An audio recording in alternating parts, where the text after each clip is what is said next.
이제 하나님 말씀은 구약성경 에스겔 7장 23절입니다. 에스겔 7장 23절부터 마지막 27절까지 말씀입니다. 찾으셨으면 우리가 다 같이 말씀을 한 목소리로 같이 봉독을 하겠습니다. 시작. 너는 쇠사슬을 만들라. 이는 피 흘리는 죄가 그 땅에 가득하고 고악이 그 성읍에 찼음이라. 내가 극히 악한 이방인들을 데려와서 그들이 그 집들을 점령하게 하고 강한 자의 교만을 그치게 하리니 그들의 성소가 더럽힘을 당하리라. 패망이 이르리니 그들이 평강을 구하여도 없을 것이라. 환난에 환난이 더하고 소문에 소문이 더할 때에 그들이 선지자에게서 묵시를 구하나 헛될 것이며 제사장에게는 율법이 없어질 것이요 장로에게는 책략이 없어질 것이며 왕은 애통하고 고관은 놀람을 옷 입듯 하며 주민의 손은 떨리리라. 내가 그 행위대로 그들에게 깎고 그 죄악대로 그들을 심판하리니 내가 여호와인 줄을 그들이 알리라. 아멘. 우리 하나님의 은혜가 온 성도들에게 가득하기를 바랍니다. 아멘. 옛날 우화에 보면 그런 얘기가 있어요. 어떤 어머니에게 두 아들이 있었는데 그 하나들은 우산 장사를 하고 하나들은 집신 장사를 합니다. 그러니까 큰 아들은 우산 장사, 작은 아들은 집신 장사를 하는데 어머니는 날마다 걱정입니다. 무슨 걱정일까요? 맑은 날에는 큰 아들 장사가 안 될까 싶어서, 우산 장사가 안 될까 싶어 걱정. 비 오는 날에는 작은 아들 집신 장사가 안 될까 싶어서 걱정. 이 어머니는 무엇에 매여 있는 사람입니까? 걱정과 염려에 매여 있는 사람입니다. 그래서 보다 못한 이웃이 거꾸로 좀 생각해 보라고. 거꾸로 맑은 날에는 집신 장사가 잘 될 것이고 비 오는 날에는 우산 장사가 잘 되고 날마다 잘 될 건데 왜 거꾸로 걱정만 하고 있느냐. 여러분은 걱정만 하고 사십니까? 기쁨으로 사십니까? 요즘은 걱정이 많지요. 코로나 계속 확진자 수는 늘어납니다. 백신 맞으면 정부 발표는 한 70% 정도 국민이 70% 맞으면 집단 방역이 일어나서 이제는 괜찮아질 거야 하고 그러면 그걸 다 믿었어요. 지금은 80% 90% 가까이 맞았는데도 여전히 숫자가 확진자 수가 더 많아집니다. 오늘도 어떤 뉴스를 보면 또 그런 뉴스도 지난주에도 보면 뭐 이제 3차 부스트샷까지 맞았는데도 여전히 또 확진입니다. 저도 이제 2차까지 맞기는 맞았는데 이제 속에 생각이 그렇게 들어갑니다. 내가 맞은 백신이 물 백신인가? 실컷 맞았는데 숫자는 더 늘어나잖아요. 이게 도대체 뭔지 몰라. 염려와 근심입니다. 이것 때문에 근심하며 살겠습니까? 그래도 주님을 믿으며 기쁨으로 살겠습니까? 기쁨으로 사십시다. 염려와 걱정에 매이지 않는 사람이 되기를 바랍니다. 오늘 이 에스겔 7장 이제 23절부터 보면 이제 제일 첫 번째 환상, 1장부터 7장까지가 제일 첫 번째 환상이에요. 그 마지막 결론 부분이에요. 막 하늘의 환상이 보여지고 막 하는 그런 모든 환상 속에서 나온 그 말씀의 결론이 오늘 23절부터 27절까지. 그 결론 첫 마디가 뭐냐 하면 너는 쇠사슬을 만들어라. 쇠사슬. 이 쇠사슬이라고 하는 것이 바로 예루살렘의 멸망을 묘사하는 제일 아주 상징적인 그런 어떤 현상, 물건, 이것이 바로 쇠사슬입니다. 나라가 망하고 왕도 고관도 모든 용사들도 다 쇠사슬에 묶여가지고 바벨론으로 끌려가는 그 모습. 그러니까 쇠사슬은 끌려가는 그들의 삶의 모습입니다. 그래서 하나님은 에스겔에게 쇠사슬을 만들어라 그렇게 말씀합니다. 그러면서 쇠사슬이 무엇을 의미하는가를 오늘 우리에게 보여줍니다. 쇠사슬을 만들고 끌려가게 될 때에 그들에게는 무엇이 없어지는가? 쇠사슬에 매이면 무엇을 잃어버리고 사느냐 그 얘기입니다. 그래서 오늘 우리가 과연 나는 무엇에 매여 살고 있는가? 쇠사슬에 매여 살 것인가? 아니면 주의 은혜의 사슬에 매여 살 것인가? 우리 모두가 주의 은혜의 사슬, 기쁨의 사슬에 매여 살게 되기를 바랍니다. 그런데 실제로의 삶을 보면 쇠사슬에 매여 사는 사람이 너무나 많습니다. 그래서 하나님은 에스겔에게 쇠사슬을 만들으라 그랬어요. 예레미야에게는 멍에를 만들으라 그랬잖아요. 처음에는 나무 멍에를 만들었다가 나무 멍에를 막 꺾어 부르니까 쇠멍에를 만들고, 그러니까 예레미야는 쇠멍에를 짊어지고 있고 에스겔은 쇠사슬을 몸에 감고 있는 이런 모습. 예루살렘의 멸망을 그렇게 선지자들을 통해서 하나님은 보여주시고 있습니다. 그래서 이 쇠사슬에 매였다는 것은 어떤 상황인가 하는 것을 우리가 살펴야 되는데, 첫 번째 25절에 보면 그들이 평강을 구하여도 없을 것이라. 평강을 구하여도 없을 것이다. 쇠사슬에 매인 사람은 평강이 없습니다. 여러분 평강하십니까? 아무도 대답을 안 하시네요. 쇠사슬에 매여 있는 사람은 평강이 없습니다. 지금 나라가 망하고 남의 나라에 포로로 끌려가는 이 사람에게 뭐가 기쁨이 있고 평강이 있겠어요? 평강이 없어요. 그런데 이 사람들은 왜 평강이 없느냐? 평강, 샬롬. 이 샬롬이 없는 이유는 바로 하나님께서 지금 에스겔에 우리가 계속 살펴본 대로 예루살렘에 임하는 것은 칼과 기근과 전염병이에요. 칼과 기근과 전염병. 이것 때문에 나라가 지금 예루살렘은 그것으로 인해서 망해가는데, 그렇게 망하는 과정 속에는 결코 평강이 없습니다. 기쁨이 없습니다. 그런데 가만히 살펴보면 이스라엘 이 예루살렘 사람들이 원래부터 평강 없는 삶을 살았어요. 이것이 문제예요. 평강 없는 삶을 살다가 이제 쇠사슬에 매이게 되어서 평강을 주옵소서 하는데 하나님 평강을 안 주시는 거예요. 원래부터 평강이 없는 삶을 살았던 사람들. 그럼 이 사람들의 삶이 어떤 삶이었냐면 23절에 너는 쇠사슬을 만들라. 이는 피 흘리는 죄가 그 땅에 가득하고 포악이 그 성읍에 찼음이라. 피 흘리는 죄. 이 피 흘리는 죄라고 하는 그 단어는 바로 미시파트라고 하는 단어는 재판할 때 얘기해요. 재판. 피 흘리는 죄. 재판을 쉽게 말해서 불의한 재판. 우리나라에서 흔히 그런 얘기 하잖아요. 유전 무죄. 돈 있으면 무죄가 되고, 무전 유죄. 돈 없으면 죄인이 되고, 뭔가 정치적인 이념에 따라서 누구 편이면 무죄, 누구 편이면 유죄. 요즘 사람들은 그렇게 되고, 하여튼 이 세상의 상황들이, 그 상황들이 전부 재판을 하는데 불의한 재판이에요. 그것이 바로 피 흘리는 죄라고 하는 단어의 의미입니다. 그러니까 나라가 어떻게 되었느냐? 공의가 무너지고 정의가 무너지고 피 흘리는 죄, 평강을 잃어버리고 그냥 다른 사람들에 대해서 올바른 하나님의 법을 적용하지 않고 있다는 것. 그리고 포악도 이거는 이제 힘이 있는 자가 힘이 없는 자를 억누르는, 압제하고 억압하는, 그것이 바로 포악이라고 하는 단어입니다. 그러니까 이 사람들 예루살렘 안에는 뭐 어떤 삶이 있었습니까? 평강 없는 삶을 사는 거예요. 그러니까 돈 없고 힘 없는 사람들은 늘 속에 막 한이 맺히고 뭔가 분통이 터져도 어떻게 호소를 해도 또 안 되고 또 안 되고, 이 예루살렘이 하나님의 백성이라고 하는 그들의 삶 속에 평강 없는 그런 죄를 짓고 있다는 거예요. 아모스 선지자도 그런 얘기를 하는데 아모스 5장 12절에 보면 너희의 허물이 많고 죄악이 무거움을 내가 아노라. 너희는 의인을 학대하며 뇌물을 받고 성문에서 가난한 자를 억울하게 하는 자로다. 그러니까 북이스라엘 상태도 마찬가지였고 지금 남쪽 유다도 마찬가지예요. 그러니까 북이스라엘은 그렇게 하다가 망했고 유다도 똑같이 평강 없는 생활을 삽니다. 의인을 학대하고 뇌물을 받고 성문에서 가난한 자를 억울하게 하고, 바로 이런 평강을 잃어버린 사람들이 이제 쇠사슬에 매이게 될 때에 주여 도와주옵소서 그랬는데 평강이 없다. 하나님 그렇게 말씀합니다. 그러니까 쇠사슬에 매인 사람의 특징은 뭐예요? 평강 없는 생활입니다. 여러분, 우리가 늘 염려와 근심 속에 살고 있다면 나는 어떤 쇠사슬에 매여 있는가 하는 것을 잘 기억할 필요가 있습니다. 염려와 근심의 사슬에 매이지 않게 되기를 바랍니다. 평강을 잃어버리고 나서 평강의 삶을 살지 않으면서 나중에 평강을 구해도 평강이 없다는 얘기예요.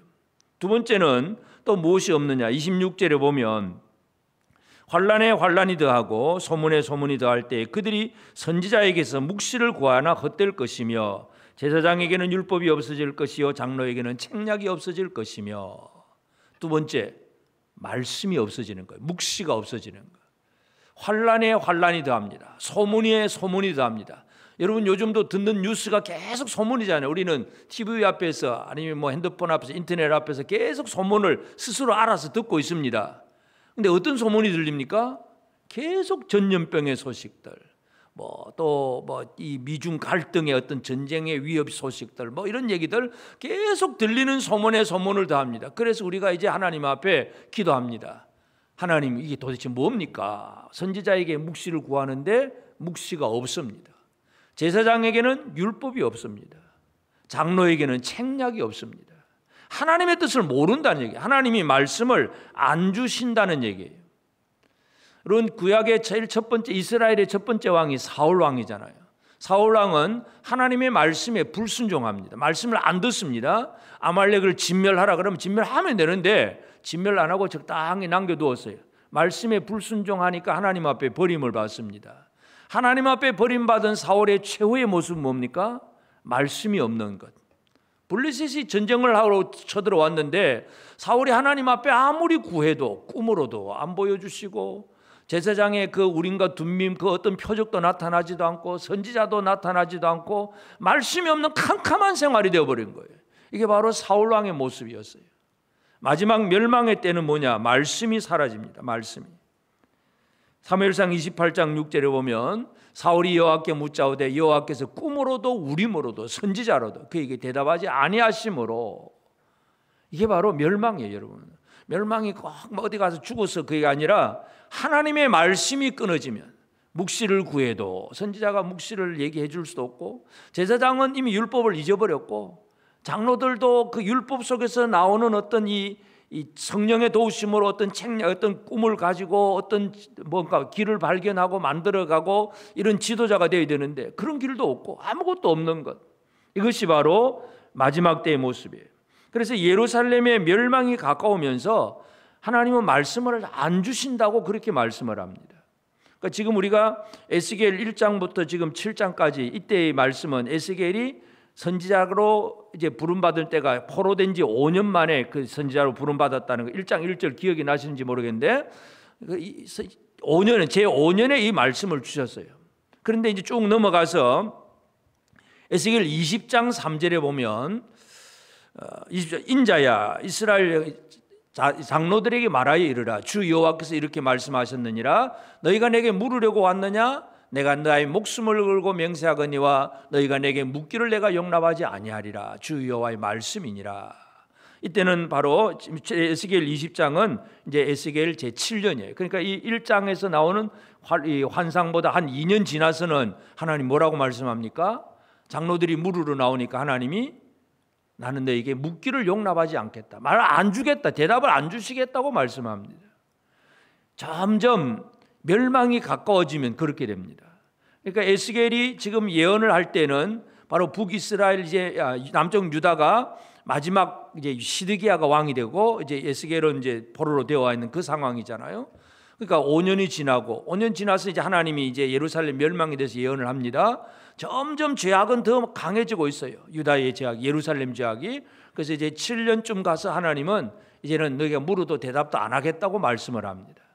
그리고 제9년에 바벨론 느부갓네살이 예루살렘을 포위를 하고 제11년에 예루살렘이 완전히 패망을 합니다. 그러니까 패망 직전의 상황이 뭐냐? 말씀이 없다는 얘기, 말씀이. 여러분, 우리가 하나님의 말씀을 들을 수 없다는 것은 너무나 심각한 문제예요. 하나님의 말씀을 내가 그래도 읽을 수 있고 들을 수 있다는 것은 아무리 세상에서 고난의 생활을 산다고 하더라도 말씀이 있다는 것은 복된 생활이고 아무리 육신적으로 편안하게 잘 살아도 말씀이 없으면 그는 멸망 직전이라는 사실을 기억을 해야 됩니다. 그래서 예루살렘 멸망은 바로 이와 같은 쇠사슬에 매인 자들, 선지자들에게 묵시를 구하지만 묵시도 없고 제사장에게는 율법도 없고 장로들에게는 책략도 없고 아무것도 없다. 말씀이 하나님의 응답이 없다는 거예요. 이게 얼마나 무서운 일인가를 우리는 기억을 해야 됩니다. 그냥 난 교회 예배당 갔다 왔어 이것으로 만족하는 게 아니라 진짜 하나님 이 시대에 나에게 뭐라고 말씀하시는지 하나님의 음성이 들려지는 사람이 복된 사람이에요. 하나님의 말씀을 들을 수 있다는 게 얼마나 큰 복인지 모릅니다. 그 다음에 이 쇠사슬에 매이게 되면 그 다음에 마지막 27절에 보면 왕은 애통하고 고관은 놀람을 옷 입듯 하며 주민의 손은 떨리리라. 왕, 고관, 주민, 왕은 이스라엘 백성들이 처음에 왕을 구할 때에 무엇 때문에 왕을 구합니까? 사무엘에게 이스라엘 장로들이 왕을 구할 때에 우리를 위해서 싸울 자를 구해달라, 대신 싸울 우리 구원자를 세워달라. 그게 바로 왕을 구하는 사람들의 특징이었어요. 그런데 왕이 애통을 하고 있어요. 왕이 애통을 합니다. 예레미야가 이 마지막 유다의 마지막 시드기야 왕 때의 그 애통하는 왕의 모습을 얘기를 하는데, 예레미야 34장 21절에 보면 또 내가 유다의 시드기야 왕과 그의 고관들을 그의 원수의 손과 그의 생명을 찾는 자의 손과 너에게서 떠나간 바벨론 왕의 군대 손에 넘기리라. 시드기야 왕도 고관도 다 바벨론 손에 넘기리라. 그래서 시드기야 왕의 그 멸망의 모습을 보면 이제 한 2년 동안 이제 농성을 하고 버티다가 결국은 성중의 양식도 다 떨어지고 버틸 힘이 없어서 차후에 이제 탈출을 합니다. 포위망을 뚫고 탈출을 하다가 결국은 잡힙니다. 잡혀서 시드기야 왕 앞에서 왕의 아들을 죽입니다. 바벨론 왕이. 그리고는 시드기야 왕의 눈을 빼버립니다. 그러니까 시드기야 왕은 마지막으로 육신의 눈을 가지고 마지막으로 쳐다보는 게 뭐냐 하면 자기 아들들의 죽음을 보고, 그리고는 눈이 뽑혀가지고 그냥 감옥에 들어가 끌려가는 거예요. 얼마나 비참한지 모릅니다. 그 시드기야 왕이 얼마나 애통하겠습니까? 여러분이 시드기야 왕이라고 한번 생각해 보세요. 여러분이 눈앞에서 내 자녀가 죽고 나는 눈알이 뽑히고 날 꼼짝도 못하고, 이건 날마다 애통의 생활이에요. 그것이 바로 이 에스겔을 통해서도 이렇게 예언되어져 있고 예레미야를 통해서도 그렇게 예언되어집니다. 그러니까 왕이 애통한다는 얘기는 뭐냐 하면 결국은 구원자가 없다는 얘기예요. 도와줄 자가 없다. 이스라엘 백성들에게 있어서 왕은 그들을 위해서 대신 싸워줄 사람이에요. 사무엘에게 그 왕을 구할 때에 사무엘상 8장 19절 20절에 보면 백성이 사무엘의 말 듣기를 거절하 이르되 아니로소이다. 우리도 우리 왕이 있어야 하리니 우리도 다른 나라들 같이 되어 우리의 왕이 우리를 다스리며 우리 앞에 나가서 우리의 싸움을 싸워야 할 것이니다. 백성들은 우리의 싸움을 싸워줄 우리의 구원자를 좀 세워주세요 이거잖아요. 여러분, 우리가 내년에 대선을 합니다. 우리 대통령을, 여러분은 어떤 대통령을 원하십니까? 기본적인 마인드가 똑같아요. 이 나라를 좀 부강하게 만들고 우리를 좀 편안하게 잘 먹고 잘 살게 만들 이 기근과 염려와 근심에서 우리를 구원할 왕을, 대통령을 좀 세워주세요. 그 사람이 이 사람인가 저 사람인가 이제 각자 알아서 판단하고 표를 찍지요. 모두가 왕은 그렇게 구하는데, 그런데 멸망 때는 뭐예요? 왕이 없어지는 거예요. 구원자가 없어지는 거예요. 저 사람인가 하니까 왕도 눈을 뽑혀가지고 잡혀가는데 그게 무슨 구원자가 될 거예요? 도와줄 자가 없다는 것. 이게 바로 멸망의 얘기예요. 쇠사슬에 매이면 도와줄 자가 없고 구원자가 없어집니다. 이것이 바로 하나님께서 에스겔을 통해서 예루살렘의 멸망은 바로 한마디로 쇠사슬을 만들으라 하는 얘기입니다. 만약에 이 쇠사슬의 예언으로만 끝이 난다면 오늘 우리는 아무런 은혜를 누리지를 못합니다. 그러나 하나님은 에스겔을 통해서 이 쇠사슬의 예언을 기록하게 하시고 오늘 우리 시대도 이 말씀을 읽게 하시는 것은, 이 쇠사슬은 분명히 우리의 죄악 때문에 생겨난 결과이긴 하지만 그러나 이것은 어떻게 해결되느냐, 우리는 해결책을 가지고 있는 사람들입니다. 예수 그리스도는 우리를 죄의 쇠사슬에서 풀어주신 분입니다. 사탄의 사슬에서 풀어줍니다. 누가복음 13장 16절에 보면 그러면 18해 동안 사탄에게 매임받은 이 아브라함의 딸을 안식일에 이 매임에서 푸는 것이 합당하지 아니하냐. 그러니까 예수님이 이제 사역을 할 때에 뭘 다른 날에도 뭘 치유도 하고 다 하지만 특별히 아주 의도적인 그런 경우도 있어요. 안식일에 병자를 고치는 거예요. 그러니까 유대인들이 왜 안식일에 일하냐고 막 시비를 걸고 따지니까 이제 예수님께서 하시는 말씀이에요. 이 18년 동안 18해 동안 꼬부라져 가지고 사탄에게 매여 가지고 꼼짝도 못 하고 있는 이 여자를, 그 아브라함의 딸을 안식일에 이 매임에서 풀어주는 것, 이게 잘못된 거냐? 예수님 그렇게 질문합니다. 예수님이 하시는 사역이 뭡니까? 사탄의 매임에서 우리를 풀어주시는 일입니다. 물론 이 여자는 육체적으로 꼬부라져 있는 그런 상황이긴 하지만 마음이 꼬부라진 사람들, 생각이 꼬부라진 사람들, 사탄이 주는 생각과 그 마음속에서 하나님의 뜻대로 제대로 나아가지 못하고 늘 꼬부라져 있어요. 꼬부라져 있다는 얘기는 뭐냐 하면 육신이 꼬부라져 있으면 뭐예요? 일을 못하는 거예요. 꼬부라져 가지고 일이 안 되잖아요. 뭔가 펴지고 마음껏 활동해야 일이 되는데, 그러니까 이 사탄은 늘 우리로 하여금 그렇게 뭔가 생각으로부터 칵 메어가지고 하나님의 자녀답게 살지 못하게 만들어 놓습니다. 근데 예수님은 그 사탄의 사슬에서 우리를 풀어주십니다. 히브리서 2장 14절 15절에도 보면 자녀들은 혈과 육에 속하였음에 그도 또한 같은 모양으로 혈과 육을 함께 지니심은 죽음을 통하여 죽음의 세력을 잡은 자 곧 마귀를 멸하시며 또 죽기를 무수함으로 한평생 매여 종노릇 하는 모든 자들을 놓아주려 하심이니, 한평생 매여서 종노릇 하는 이런 사람들을 풀어주시는 것이 바로 예수 그리스도입니다. 우리는 예수님의 성탄절을 이제 앞두는 12월 달인데 예수님이 그냥 메리 크리스마스하고 탄생하신 거 좋다는 개념이 아니라 뭐하러 예수님이 땅에 오셨는가를 정확하게 알아야 됩니다. 예수님은 우리를 사망의 고통에서 마귀의 사슬에서 풀어주시러 오셨다는 것, 우리를 해방시키러 오셨다는 사실을 다시 한번 기억해야 됩니다. 그래서 이 쇠사슬, 죄로 말미암아 당하는 결론은 쇠사슬인데 예수님이 이 땅에 오셔서 우리에게 풀어주시는 것은 마귀의 사슬에서부터 우리를 풀어주십니다. 또 예수님은 우리를 어떻게 풀어주냐? 에베소 4장 14절에 보면, 4장 18절에 보면 그들의 총명이 어두워지고 그들 가운데 있는 무지함과 그들의 마음이 굳어짐으로 말미암아 하나님의 생명에서 떠나 있도다. 무지함으로 마음이 굳어짐으로 하나님의 생명에서 떠나 있다. 청명이 어두워지고, 이건 결국은 하나님을 알지 못하는 사람들은 바로 무지의 사슬입니다. 무지의 사슬. 자, 멸망은 뭐예요? 묵시도 없고 율법도 없고 책략도 없어요. 아무것도 몰라요. 바로 그런 상태가 바로 무지예요. 하나님을 알지 못하는 무지의 사슬. 그런 사슬들이 이제 무지의 사슬이 매여 있는데 하나님의 생명에서 떠나 있는 사람들입니다. 그런데 예수님은 오셔서 뭘 하십니까?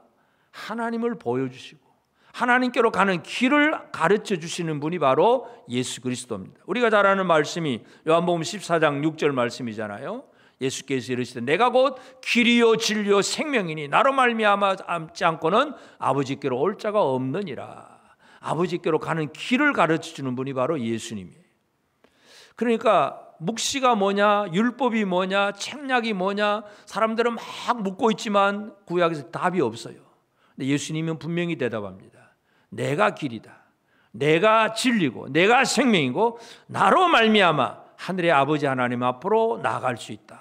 그 길을 가르쳐 줍니다. 이게 말씀이에요. 이게 책략이고 이게 묵시고 율법이에요. 예수 그리스도는 우리를 무지의 사슬에서 풀어주셔서 우리로 하여금 아버지가 누구인지, 내가 어디로 가야 되는지, 어떻게 갈 수 있는지 그 길을 가르쳐 주시는 분이 바로 예수 그리스도입니다. 예수 안에서 우리의 무지의 사슬은 다 풀어지게 됩니다.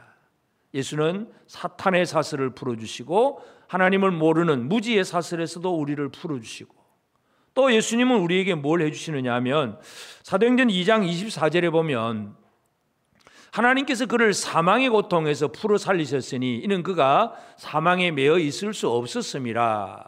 이제 하나님 아버지가 예수 그리스도의 부활을 시키신 그것을 이제 베드로가 설교하는 내용인데, 자, 이 죽음이라고 하는 것, 사망의 고통에서 풀어 살리셨으니 예수 그리스도의 부활은 바로 사망에서 벗어나는, 사망의 사슬에서 벗어나는 것이 바로 부활입니다. 사망에 매여 있을 수가 없어요. 이게 바로 하나님의 아들이 하나님의 아버지로부터 누리는 그러한 복인데, 마찬가지로 예수 안에 있는 우리 모두가 예수로 말미암아 사망의 사슬에서 풀어지는 이 놀라운 은혜를 누리게 됩니다. 로마서 8장 2절에 보면 이는 그리스도 예수 안에 있는 생명의 성령의 법이 죄와 사망의 법에서 너를 해방하였음이라. 아멘. 죄와 사망의 법은, 우리는 죄인이고, 그리고 죄인은 결국은 망할 수밖에 없고 죽을 수밖에 없다. 이게 법이에요, 법. 죄 지으면 죽는다가 법이잖아요. 근데 예수는 죄를 지어도 죽지 않는 길이 있어 하고 가르쳐주는 것이 바로 예수 그리스도입니다. 사망의 법에서 우리를 풀어주십니다. 사망의 사슬에서 우리를 풀어주시고 생명과 기쁨을 얻게 하십니다. 그래서 예수께서 우리를 사망의 사슬에서 풀어주심으로 그 예루살렘 멸망의 왕은 애통을 하고 고관은 놀람을 옷 입듯 하고 주민은 그냥 늘 이렇게 손은 떨리고 하는 그런 얘기들, 애통하고 놀라고 떨리는 것, 부활의 생명을 얻은 사람에게는 바로 이런 것이 없어집니다. 애통이, 부활한 자에게 무슨 애통이 있겠어요? 놀라고 떨리는 일이 아무것도 없어요. 진정한 기쁨이 여기서 나타납니다. 그래서 예수 그리스도는 이 죄의 쇠사슬에서 우리를 풀어주셔서 우리로 하여금 완벽하게 이 쇠사슬에 매이지 않는 자가 되게 하시는 것, 이것이 우리를 향하신 주의 은혜입니다. 그러므로 이제 오늘 우리는 예루살렘 멸망을 예언하는 에스겔에게 하나님께서 쇠사슬을 만들어라 그랬는데, 그 쇠사슬은 예수 그리스도 안에서 풀어진 쇠사슬이고 우리는 이 쇠사슬에서 벗어난 사람들입니다.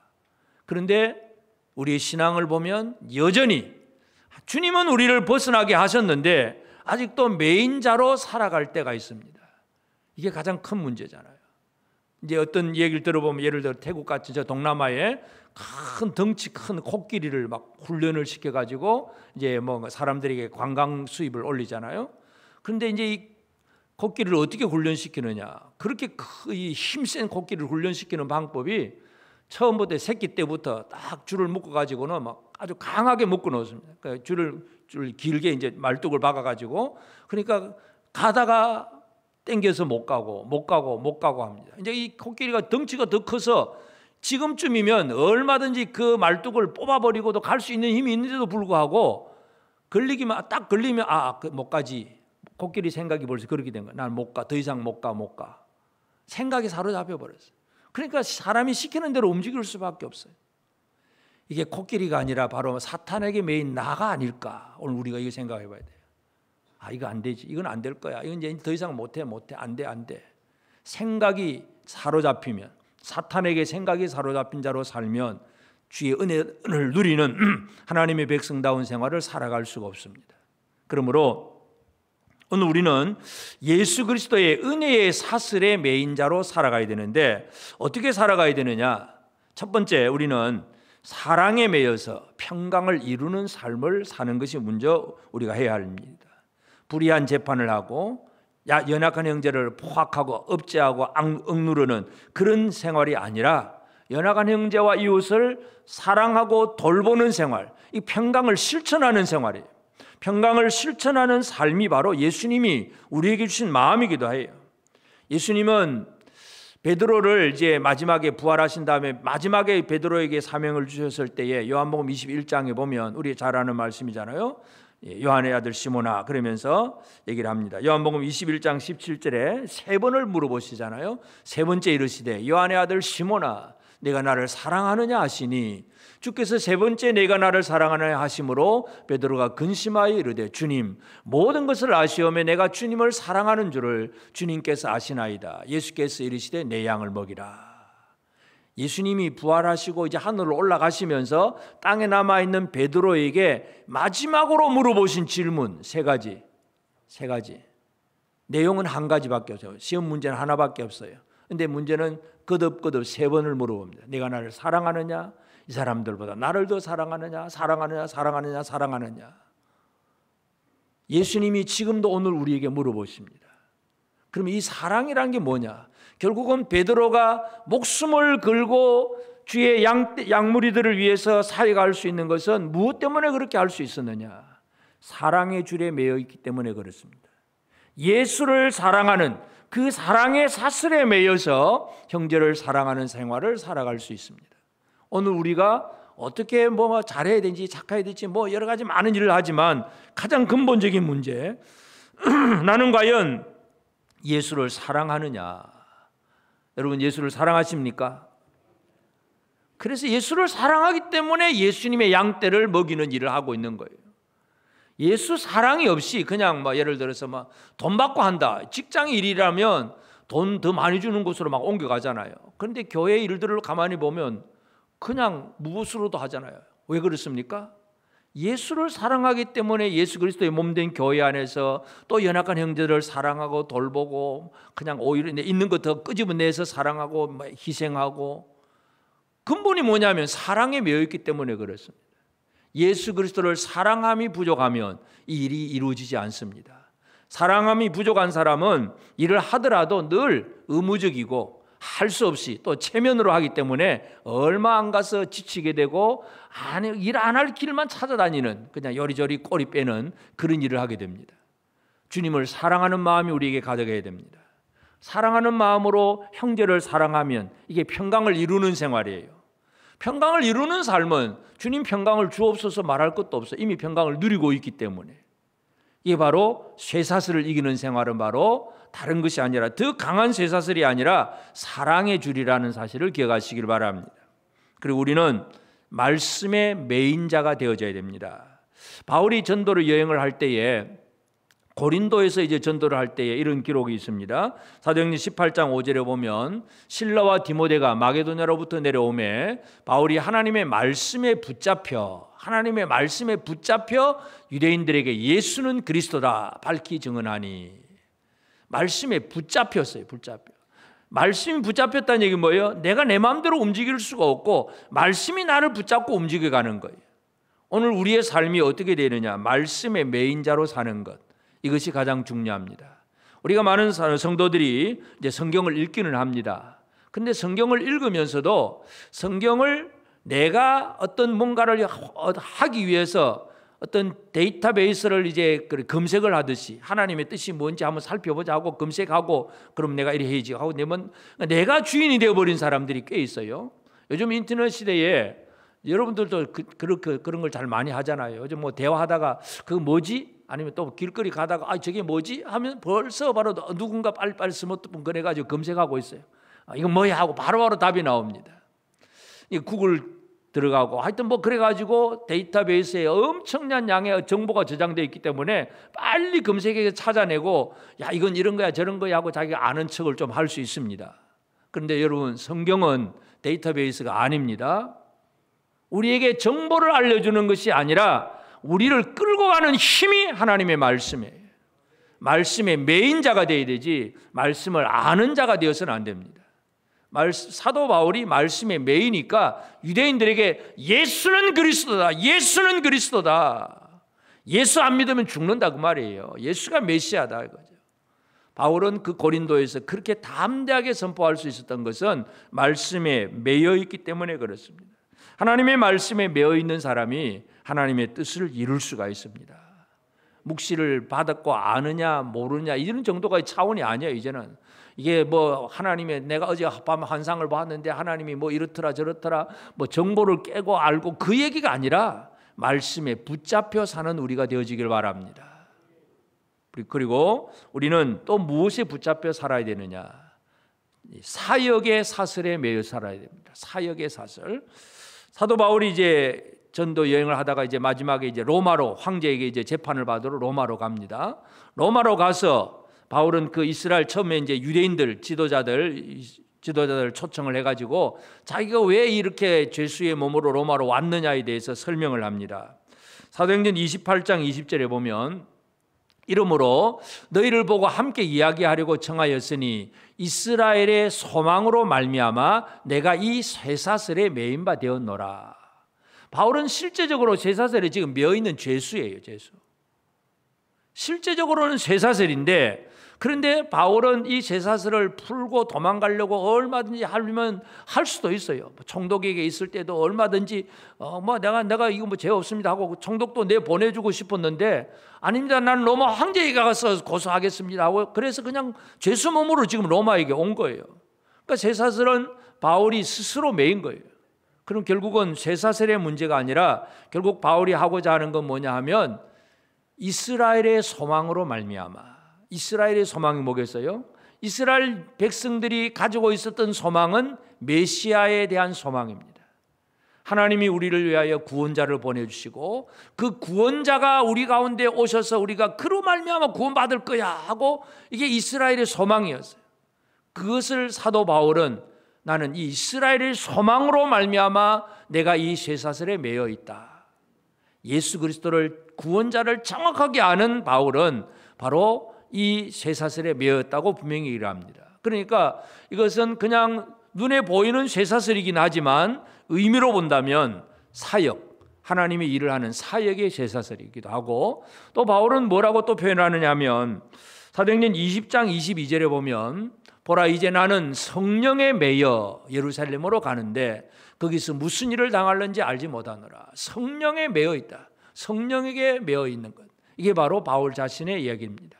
그래서 오늘 우리는 이 죄를 짓고 망하는 이 쇠사슬에 묶인 그런 자가 되어서 평강도 없고 말씀도 없고 구원자도 잃어버린 그런 자의 삶이 아니라 이미 우리는 예수 그리스도로 말미암아 이 사슬이 해결된 사람들입니다. 사슬이 해결된 사람으로서 우리는 다시 이 죄의 사슬로 들어가는 것은 진짜 어리석은 사람이기도 하고, 그럼 우리가 어떻게 살아야 됩니까?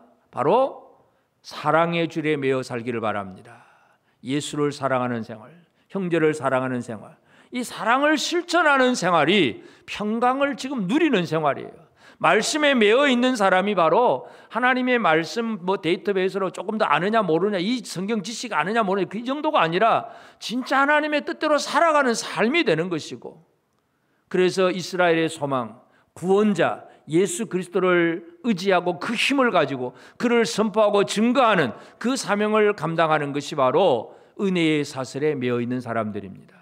오늘 우리는 이 시대에 우리를 매고자 하는 것들이 사탄이 주는 생각들이 너무나 많잖아요. 우리 뉴스를 보면서 이 주변 상황을 보면서 우리에게 늘 염려와 근심, 어쩔 큰일 났다. 오늘은 몇천 명이다. 내일은 또 몇천 명이다. 이거 뭐 방역이 되냐 안 되냐, 백신 맞아야 되냐 안 맞아야 되냐, 늘 염려 근심밖에 없어요. 여러분 이 근심에서 좀 벗어나기를 바랍니다. 우리는 주의 은혜로 사는 사람들입니다. 예수 그리스도의 은혜 가운데 사는 성도들입니다. 은혜 속에 살고 계십니까? 아주 쉽게 얘기를 해서, 아니 코로나 때문에 지금 당장 죽어도 예수 믿고 죽으면 천국 가는 것인데 코로나 피해 보려고 얼마나 지금 우리 애를 쓰고 계십니까? 이 모든 상황 속에서 우리는 좀 더 자유하게 되기를 바랍니다. 너무 염려와 근심에 매여 있는 사람들이 너무 많아요. 주의 은혜 가운데 삽시다. 기쁨으로 삽시다. 사랑으로 살고 말씀에 매여 있는 자로 살아야 되지, 이 죄짓고 심판의 쇠사슬에 매여 있는 그런 어리석은 자가 되지 않도록 우리 온 성도들이 이 시대에 주의 은혜 가운데 살아가는 복된 성도들 꼭 되어지기를 축복합니다. 옆 사람에게 한번 그렇게 인사를 나누겠습니다. 은혜의 사슬에 매여 살기를 바랍니다.